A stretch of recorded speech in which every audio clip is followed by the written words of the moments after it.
I was reborn, back to the day before my wedding. The first thing I did, I swapped husbands with my sister last time around. I married Julian, a mild-mannered tech mogul. He couldn't handle my fiery temper, and I couldn't stand how soft he was. Our marriage crashed and burned in a year. My sister, sweet and timid, was in an arranged marriage with Robin Kane, the don of New York's biggest crime family. She couldn't handle the brutal, chaotic life, tormented by Robin's so-called childhood.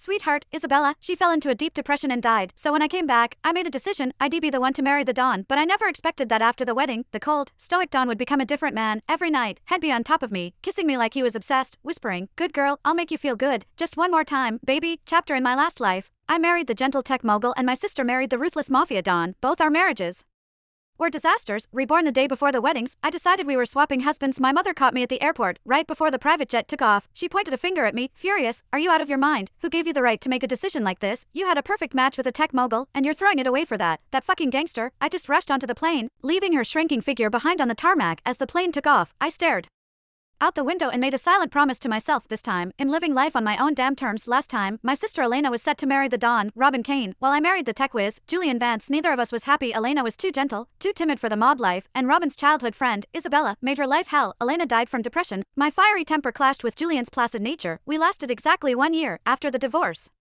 I buried myself in my work and stayed alone, but this time, I was changing the script. The moment I came back, I found my sister, Elena. "Listen to me, we're switching fiancés. You marry Julian, I'll marry Robin." Elena's eyes went wide. "Zora, are you crazy? Robin Kane is the head of the mob, he's dangerous, and you don't even love him, but I can handle him." I stood up and walked to the window. "Elena, I know you don't want to marry into that family, but I'm different. I need the Kane family's power to back my security firm. Trust me, Julian is a better fit for you. He's kind, patient, he can give you the quiet life you've always wanted, but..."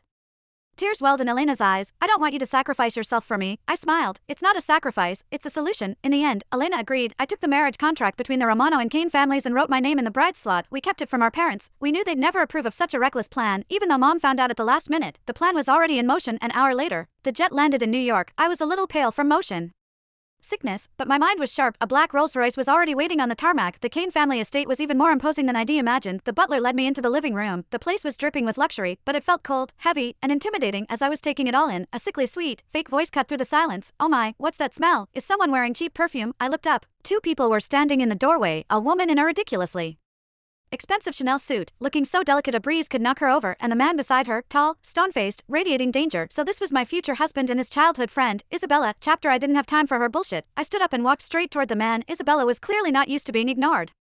Her smile froze. I tossed the marriage contract onto the table without ceremony. "Robin Kane, I'm Zora Romano, your fiancé. The contract's right here. If there are no problems, show me to a room. I need a shower and a rest." Robin's eyes flickered from the papers to my face. He said nothing. Isabella looked horrified, probably because she'd never seen anyone speak to the Don like that. She tugged on his